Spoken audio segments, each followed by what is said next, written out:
Bonsoir à toutes.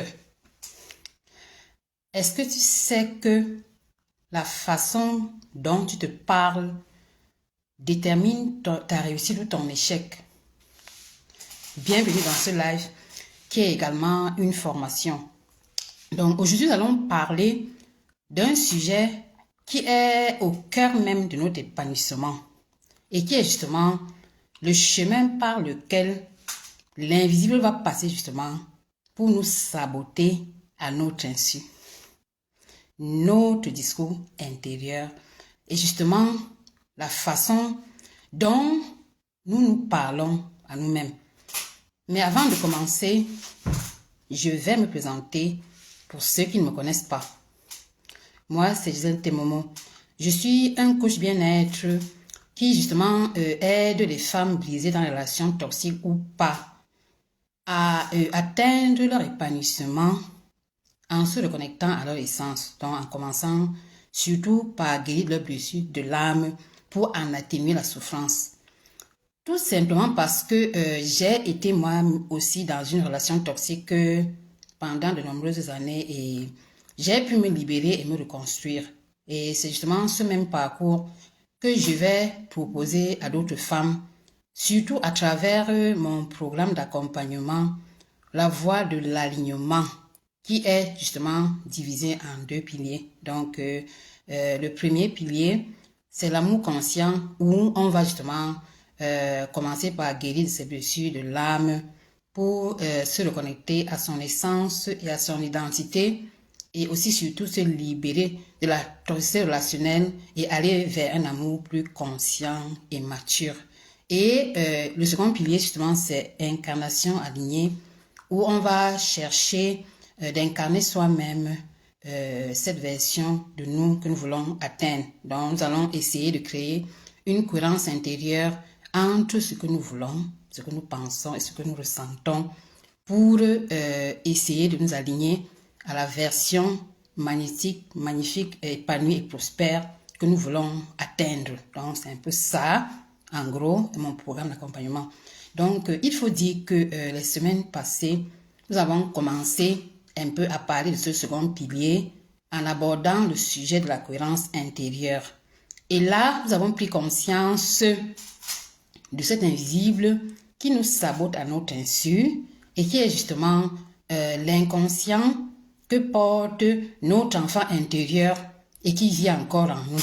Donc, parce que cet inconscient, justement, qui est l'invisible que nous sabote, justement, est notre enfant intérieur contient justement nos mémoires, nos blessures et justement ces croyances limitantes qui vont justement être le chemin, la voie par laquelle cet inconscient et cet invisible va nous saboter à notre insu, donc à travers notre discours intérieur.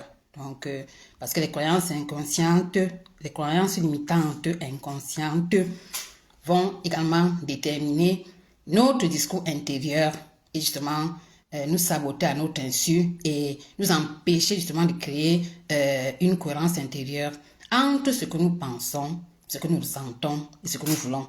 Donc, et c'est le thème justement de la formation d'aujourd'hui. Donc, nous allons voir la cohérence, le discours intérieur. Donc, et parce qu'il faut reconnaître justement que le discours intérieur, c'est la clé de notre cohérence intérieure et de notre transformation. Et surtout, le discours intérieur, alors, c'est le moyen par lequel l'invisible va passer pour nous saboter à notre insu. Nous allons le voir maintenant. Bonsoir, bonsoir. Et pour le faire, nous allons le faire en 4 étapes. Donc, nous allons commencer. Bonsoir ma chérie, bonsoir Josiane, bonsoir. Donc, je suis en train de parler de discours intérieur. Donc, et pour le faire, nous allons parcourir 4 étapes. Donc, dans un premier moment, on va essayer de comprendre notre discours intérieur. Ensuite, nous allons essayer d'observer notre discours intérieur pour aussi essayer de le transformer et à un dernier moment, on va essayer également de l'incarner, donc de créer la cohérence intérieure. Donc, et commençons par la première partie qui est de comprendre notre discours intérieur. Donc, et ici, nous allons surtout comprendre que le discours intérieur crée notre réalité. Donc, la réalité externe que nous voyons est le reflet de notre discours intérieur, donc de notre réalité interne. Donc, l'extérieur, c'est notre intérieur. Donc, notre extérieur reflète notre intérieur. C'est un peu ça en gros.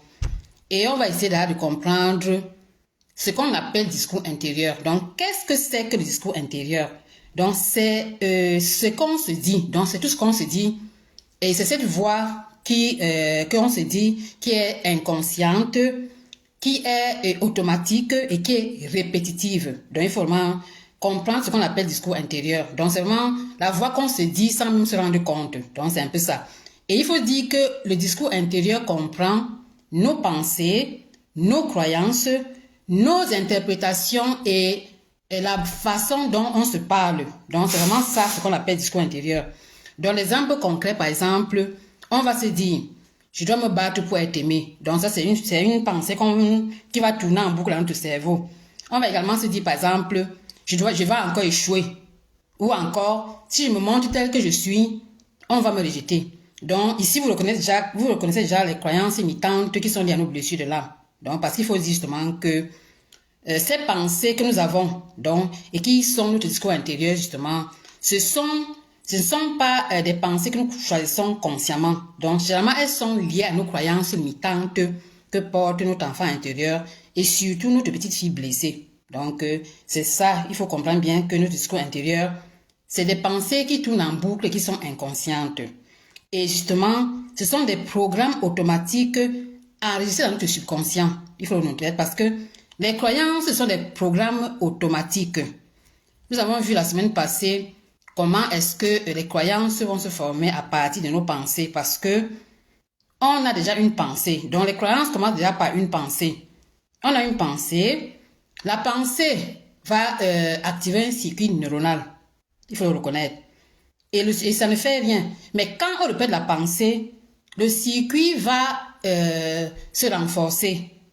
Et maintenant, il va devenir automatique et descendre dans le subconscient, voyez un peu, et devenir maintenant une croyance, voyez donc. Parce que la croyance, la pensée en réalité, elle va être spontanée, elle n'aura pas d'impact. Alors que la croyance maintenant devient inconsciente.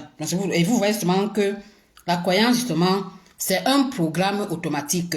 Donc, notre discours intérieur, justement, c'est une pensée qui dérive de notre croyance limitante et qui est justement automatique, répétitive et elle est inconsciente. Donc, ça, c'est vraiment l'origine de notre discours intérieur. Donc, c'est ce qu'on appelle discours intérieur. Donc, par exemple, quand on était enfant et qu'on a ressenti le rejet, par exemple, vous voyez un peu, donc, on s'est dit, je ne suis pas assez.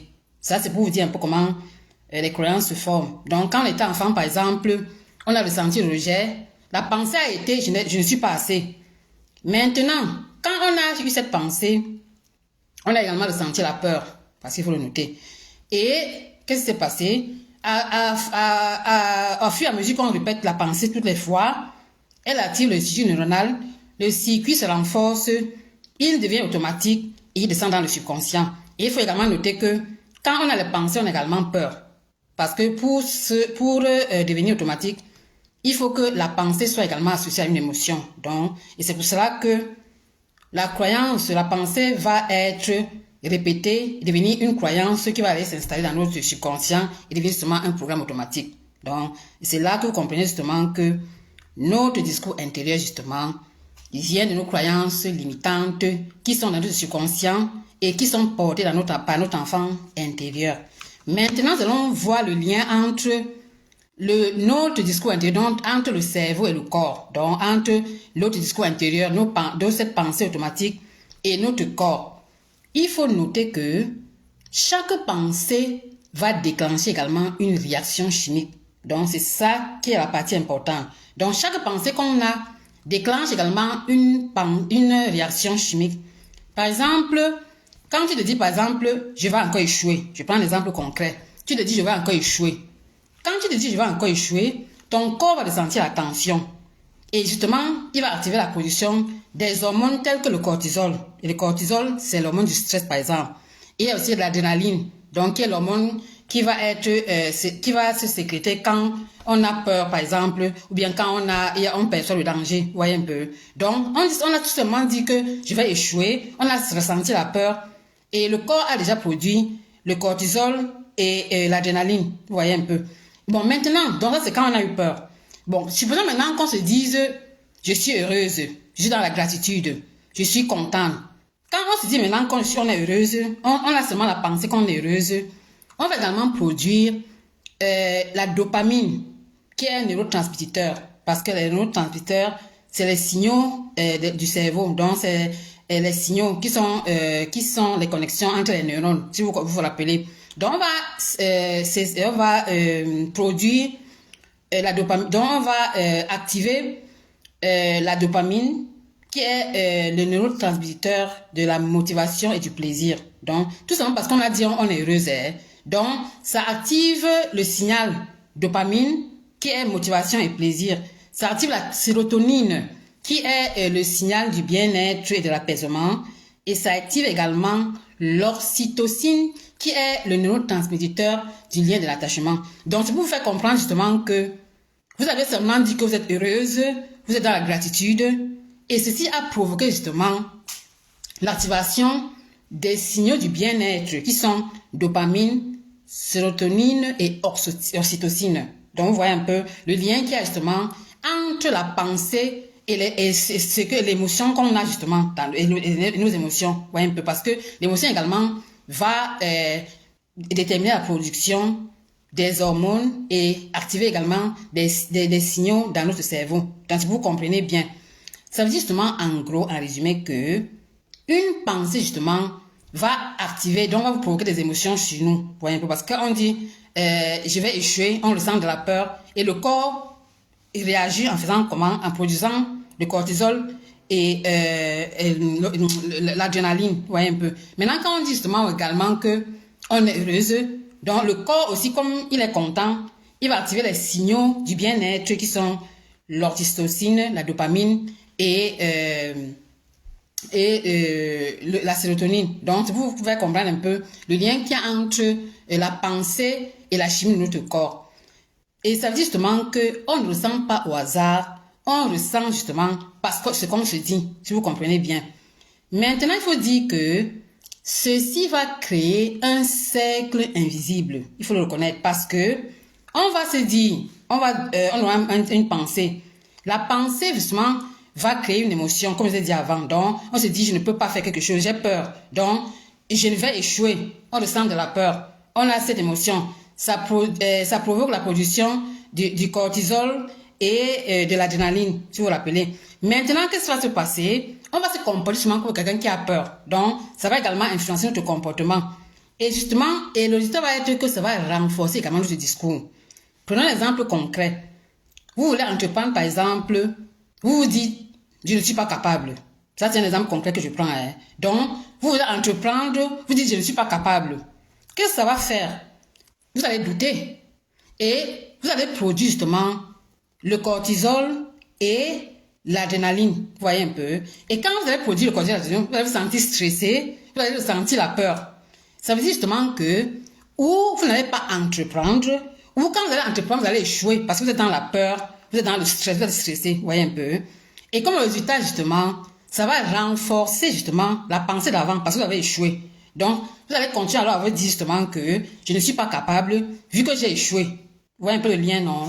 Donc, et c'est la raison pour laquelle justement, notre discours intérieur justement va avoir un impact profond, non seulement sur notre chimie interne, même sur notre comportement et également sur notre réalité. Vous voyez un peu? Parce qu'il suffit que vous dites que tu ne peux pas faire quelque chose, que tu n'arrives même pas à le faire à cause d'une seule pensée. Donc, c'est là où vous fait comprendre justement l'impact de notre discours intérieur sur notre réalité externe. Parce que vous n'allez pas entreprendre et vous allez échouer tout simplement à cause d'une seule pensée que vous avez eue. Donc, c'est pour que vous compreniez un peu. Et maintenant, pour comprendre votre discours intérieur, vous allez prendre une feuille dans un cahier et écrire ce que vous vous dites pendant les moments de doute. Donc, vous écrivez comment vous vous parlez quand vous doutez et quand vous êtes stressé. Donc, et c'est ça qui va vous faire comprendre quel est votre discours intérieur, quel impact ça a aussi dans votre réalité interne. Donc, quand vous doutez, qu'est-ce que vous dites quand vous doutez, par exemple? Voyez un peu. Si vous dites, vous n'allez pas faire, ou si vous dites, je vais me battre, je vais tomber, je vais me lever encore plus forte. Donc, parce que le discours intérieur aura également un impact profond sur la chimie de notre sang, comme vous l'avez à peine vu. Donc là, on a essayé de comprendre notre discours intérieur. Maintenant, nous allons essayer d'observer notre discours intérieur. Donc, ça veut dire que nous allons identifier ce qui nous dirige en silence. Donc, on va sortir de l'automatisme pour rendre l'invisible visible. Donc, et on va surtout prendre le recul pour comprendre que nous ne sommes pas notre discours intérieur. Donc, c'est très important. Et ici, on va noter que on a 3 types de discours intérieurs. On a le critique intérieur qui nous dit « je ne suis pas assez ». Donc, ça, c'est le critique intérieur. Donc, c'est le discours intérieur, la voix qui nous dit « je ne suis pas assez ». C'est le critique intérieur. On a le protecteur, donc qui nous met dans la peur et qui dit « je ne sais même pas, tu vas échouer ». Donc, ça, c'est le protecteur. Et généralement, on a ces genres de discours quand, par exemple, on a eu beaucoup de relations toxiques et on ne veut plus entrer dans la relation parce que le protecteur va nous dire, n'essaie même pas, tu vas souffrir. Donc ça, c'est pour pouvoir comprendre un peu. Et maintenant, le résigné va nous dire, ça ne sert à rien. Ça ne sert à rien. Et ces discours dont je vous parle, j'avais tout ça dans ma relation toxique. Donc, je ne suis pas assez, n'essaie même pas, tu vas souffrir. Donc, après la relation toxique, parce que quand on ne guérit pas ses blessures, par exemple, après la relation toxique, on va se dire, ne sais même pas, tu vas encore souffrir. Et le résigner, ça ne sert à rien. Parce qu'il faut dire que quand on a tellement essayé plusieurs fois et qu'on a échoué, à la fin, on va sentir la voix qui va nous dire, ça ne sert à rien. Tu vas encore échouer. Donc, il faut justement dire que ces voix ne sont pas nous. Donc, il faut vraiment reconnaître que ces voix, donc ces discours qui tournent en boucle dans notre tête, ce n'est pas nous. Il faut le reconnaître. Ce sont seulement les mécanismes de protection. Vous voyez un peu. Parce que, l'exemple, quand on a eu beaucoup de relations toxiques et qu'on ne veut plus entrer dans une relation parce qu'on se dit, n'essaie même pas, tu vas souffrir. Parce que ça, c'est les mécanismes de protection. Vu qu'on a tellement souffert, justement, notre subconscient veut nous protéger. Donc, il ne veut pas qu'on ait encore une relation parce qu'on a ressenti la souffrance quand on était dans les relations toxiques. Maintenant, quand on sort de la relation, et on va encore entrer dans la relation, elle va nous dire, par exemple, tu vas encore souffrir. Donc, c'est pour dire que c'est des mécanismes de protection. Ce n'est pas nous. Ce n'est pas notre voix réelle. C'est des mécanismes de protection. Et on va maintenant voir l'origine même de notre discours intérieur. Parce que nous avons vu, en gros, le discours intérieur est lié à notre enfant intérieur. Donc, ça, c'est l'origine fondamentale. Mais nous allons aller en profondeur pour comprendre quelle est l'origine de notre discours intérieur. Donc, il faut dire que l'origine du discours intérieur, en premier lieu, c'est notre enfant intérieur, comme je vous ai dit. Et parce que c'est cette partie de nous qui a vécu de la souffrance, qui a connu les blessures émotionnelles et qui a justement développé des croyances pour se protéger. Ça, c'est l'origine principale de notre discours intérieur. Et il faut surtout dire aussi que les blessures émotionnelles sont également l'origine de notre discours intérieur. Parce qu'il faut reconnaître que il n'y a pas que l'enfant intérieur blessé qui porte les blessures émotionnelles. On n'a pas que des blessures de la mère. On a les blessures qu'on a eues dans l'adolescence. On a des blessures qu'on a eues dans les relations amoureuses. Parce qu'on a également les blessures familiales, si vous vous rappelez, on a beaucoup de blessures émotionnelles.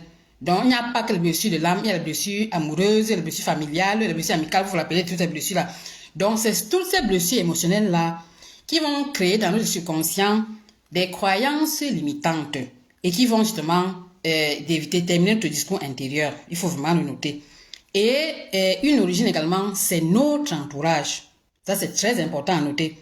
Parce que nos blessures déjà, vous savez que notre environnement justement est également lié à nos blessures. Moi, je parle de moi-même. Quand moi, j'étais dans ma blessure d'abandon, justement, je me suis rendu compte que même l'entourage correspondait à ma blessure. Ça veut dire que vu que je me disais que je vais me battre pour être aimé, l'entourage également était l'entourage qui me manipulait, qui ne me valorisait pas, qui me disait des paroles dévalorisantes. Ça veut dire que c'est toutes ces paroles qu'on vous dit que vous répétez qui à la fin vont vous créer des croyances inconscientes limitantes. Et maintenant, déterminez votre discours intérieur. Donc, ça veut dire que le discours intérieur, l'origine, c'est l'enfant intérieur. C'est la principale origine de notre discours intérieur. Parce que nous avons vu la semaine passée justement que l'enfant intérieur, justement, de 0 à 8 ans, a enregistré des croyances en θ, si vous vous rappelez bien. Donc, parce que en θ, le cerveau était hyper actif. Donc, et ces croyances, justement, là, sont plus ancrées, plus profondes, parce qu'elles ont été enregistrées par l'enfant intérieur de 0 à 8 ans. Donc, et c'est ça qui sont vraiment les croyances limitantes les plus profondes qu'on porte, qui vont déterminer notre discours intérieur. Mais il faut noter également que les croyances limitantes ne s'arrêtent pas à l'enfance. Donc, on a des croyances qui sont liées à l'adolescence, donc au traumatisme qu'on a eu quand on était adolescent, qui sont également liées à notre relation toxique, dont les blessures émotionnelles de relations toxiques, et qui vont également dériver de notre entourage. Donc, ça, c'est vraiment l'origine globale de notre discours intérieur. Donc, l'enfant intérieur, les blessures émotionnelles, donc de l'adolescence et de la relation toxique, et surtout notre entourage qui correspond à notre blessure également. Donc, et toutes les pensées qu'on va nous dire dans toutes ces situations-là vont devenir des croyances limitantes qui vont également influencer le discours intérieur. Donc, c'est ça qu'il faut bien comprendre. Et il faut justement dire que ces situations, comme je dis, vont créer des croyances qui sont installées dans notre subconscient, comme je viens de vous dire. Parce que ces situations que nous avons vécues ont créé des croyances limitantes qui vont maintenant s'installer dans notre subconscient. Et les croyances de l'enfant intérieur vont être plus ancrées parce qu'elles ont été enregistrées en θ. Alors que les autres croyances vont être enregistrées en bêta. Donc, et elles ont besoin de beaucoup plus de répétitions. Je vous l'ai dit la semaine passée. Parce que les croyances qu'on enregistre après 8 ans vont être enregistrées en bêta et on va beaucoup répéter pour qu'elles descendent dans le subconscient. Donc, pour qu'elles deviennent automatiques. Alors que quand l'enfant est en θ, le cerveau est en hypnose, il est très ouvert. Donc, et à peine l'enfant va écouter une pensée, il ne va même pas la remettre en question. Elle va descendre directement dans le subconscient parce que l'enfant est en train d'enregistrer en θ, si vous vous rappelez bien. Donc, c'est pour cela que il faut comprendre justement que notre discours intérieur, justement, l'origine principale, c'est l'enfant intérieur qui est enregistré en θ. Et l'autre origine, c'est justement les blessures émotionnelles et notre entourage qui ont été, et ça a été enregistré en bêta. Elles ne sont pas ancrées, mais tout ça constitue les croyances limitantes qui vont justement déterminer notre discours intérieur. Et le piège, justement, c'est de croire que ces croyances-là sont nous. Donc, c'est ça le piège, justement. Et il faut dire justement que ces croyances limitantes que nous avons et qui sont dans notre subconscient ne sont pas des vérités. Donc, ce ne sont que des croyances limitantes qui ont été installées à cause des divers traumatismes, à cause de nos blessures et à cause justement des relations toxiques où on a été. Donc, il faut vraiment le reconnaître. Que le piège, c'est souvent de croire que les pensées qui tournent en boucle dans notre subconscient, dans notre cerveau ou dans notre tête, ces paroles qu'on se dit tous les jours, ce ne sont pas des vérités. Ce sont des croyances qui sont des programmes automatiques qui sont installés dans notre subconscient. Donc, il faut vraiment le reconnaître. Et comme exercice, qu'est-ce qu'on va faire? On va faire un tableau où on va écrire la situation où on est, ce qu'on se dit et ce qu'on ressent. Donc, on prend un tableau le soir, par exemple, toutes les situations de la journée, même quand on est en journée, c'est quand on est dans une situation, par exemple, on se demande ce qu'on se dit. Donc, devant toute situation où on est, on doit vraiment se rendre compte de ce qu'on se dit. Moi, je suis le faire. Vous allez voir, par exemple, quand vous êtes en journée, quand vous prenez conscience, cherchez à vous poser et regardez ce qui se passe dans votre cerveau. Vous allez vous rendre compte que vous avez des croyances, des pensées inconscientes qui vous viennent en boucle. Il faut prendre conscience de ça. Et vous allez vous rendre compte également que ces croyances, elles viennent en boucle. Et quand vous vous posez des questions, vous voyez que ce ne sont pas des réalités, c'est des croyances inconscientes qui vous limitent. Donc, c'est un peu ça. Donc, vous allez identifier toutes les situations, voir vraiment ce que vous ressentez, ce que vous dites dans votre tête, pour essayer justement d'observer votre discours intérieur. Et maintenant que nous avons pu justement observer le discours intérieur, donc on l'a compris, déjà nous avons compris que le discours intérieur justement, il vient de notre enfance, de l'enfant intérieur, de nos relations toxiques, donc des blessures émotionnelles et surtout aussi de notre entourage. Donc on a d'abord vu là-bas l'impact avant de notre discours intérieur sur notre réalité. Donc, comment ça va influencer notre corps. Maintenant, on s'est rendu compte que c'est un piège, ce n'est pas la vérité. On va passer à la troisième étape où on va reprogrammer notre discours intérieur. Ça veut dire que on va reprendre le pouvoir et installer un nouveau programme intérieur. Et là, ça veut dire que nous allons entrer dans la reprogrammation. Donc, on va essayer de déconstruire nos croyances limitantes pour installer de nouvelles croyances aidantes. Et on va d'abord commencer par comprendre que les affirmations seules ne marchent pas. Ça, c'est une vérité que tout le monde sait.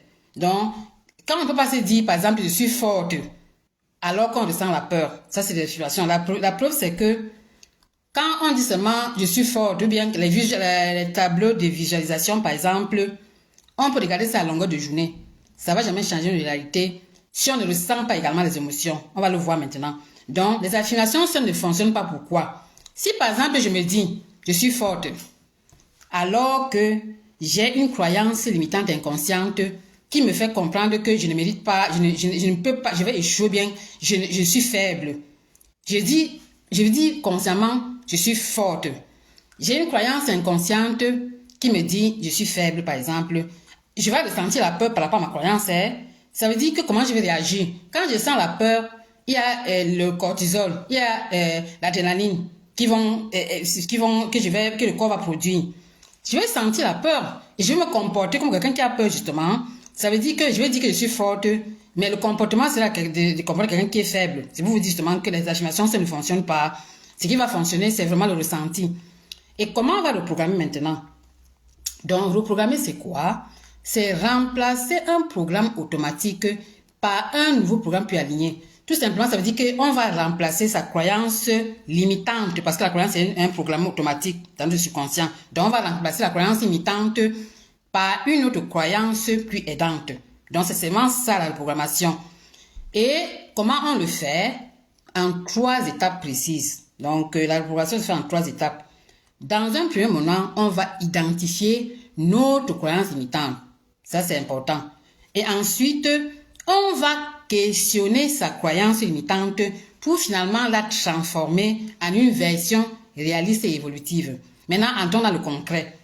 Bon, par exemple, tu identifies « je n'y arriverai pas ».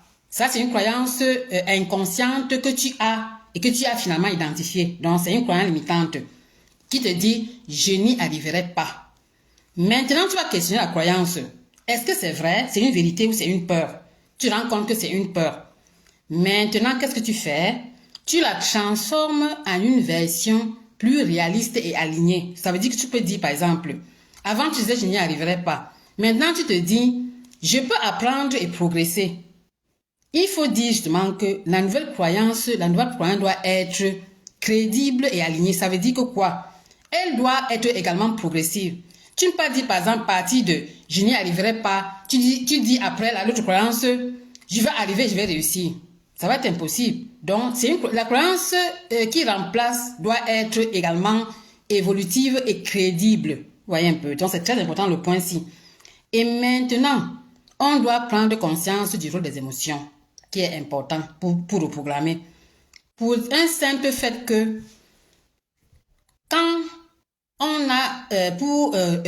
quand les croyances se sont installées dans notre subconscient, c'est d'abord une pensée. Au départ, on a eu une pensée. Par exemple, quand on était enfant, on a eu une pensée par rapport, par exemple, au du rejet. On a eu une pensée. La pensée et on a ressenti la peur, donc on a ressenti l'émotion. La pensée a activé un circuit neuronal. Ça, c'est la reprogrammation. Donc, c'est comment est-ce que les croyances sont installées dans le subconscient. On a eu une pensée quand on était petit, par exemple, on va me rejeter. Ça, c'est l'habitude du rejet. La pensée a activé un circuit neuronal. À répéter, le circuit s'est renforcé, c'est devenu automatique, ça s'est installé dans notre subconscient. Ça, c'est là où on a proclamé nos croyances dans notre inconscient. Maintenant, quand on doit reprogrammer, donc quand on doit déconstruire cette croyance et qu'on doit remplacer par une croyance plus évolutive, ça veut dire qu'on va commencer par remplacer par une pensée, donc qui va être évolutive comme dans ce cas. Et maintenant, quand on remplace par la pensée, c'est clair qu'on doit également ressentir l'émotion. C'est ça que je voulais dire, le rôle des émotions ici. Parce que, vu que quand on avait peur, par exemple, l'émotion était la peur, Quand maintenant on va dire, par exemple, je peux apprendre et progresser, comme dans ce cas, on doit également ressentir la joie. Parce que quand on a ressenti la peur, tout ce temps-là, on a également produit le cortisol et l'adrénaline, si vous vous rappelez bien. Ça veut dire que le corps également a passé le temps à produire ces hormones-là. Hein? Donc on a passé le temps comme ça. Maintenant, quand on veut remplacer sa croyance par une croyance plus aidante, on doit également identifier la pensée et ressentir également l'émotion qui correspond à la pensée. Vous voyez, donc. Et parce que c'est quand on ressent justement que le circuit neuronal va s'activer. Ça, c'est ça la programmation. Parce que les neurosciences nous disent justement que c'est quand on associe la pensée à l'émotion que ça va activer le circuit neuronal justement. Et quand on va également répéter en pensée et émotion, que ça va devenir une croyance et descendre dans notre subconscient. Vous comprenez un peu, non? Et je vais vous dire une autre chose très importante, c'est que l'enfant qui a programmé ses croyances était en thêta. Je vous ai dit que ça a été programmé en thêta parce que les ondes cérébrales principales sont bêta. Je vais un peu rentrer un peu en arrière. Les ondes cérébrales sont les bêta qui sont quand on est en éveil. Et l'adulte, par exemple, fonctionne plus en bêta. Vous voyez un peu. Parce que quand on est en éveil, on court en journée, on est en bêta. Il y a les ondes alpha qui correspondent à l'imagination quand on médite, par exemple. Vous voyez un peu. Il y a les theta qui sont quand on est dans un état profond, donc qui correspond un peu à l'hypnose. Et là, le cerveau est très réceptif. Vous voyez un peu. Et il y a également les delta qui correspondent au sommeil profond. L'enfant de 0 à 8 ans fonctionne plus en theta. C'est pour ça qu'il va facilement rester dans le subconscient. Alors que l'adulte va fonctionner plus en bêta. Vous voyez un peu. C'est pour ça que maintenant, quand on veut le programmer, je sais que c'est pourquoi je vous dis ça.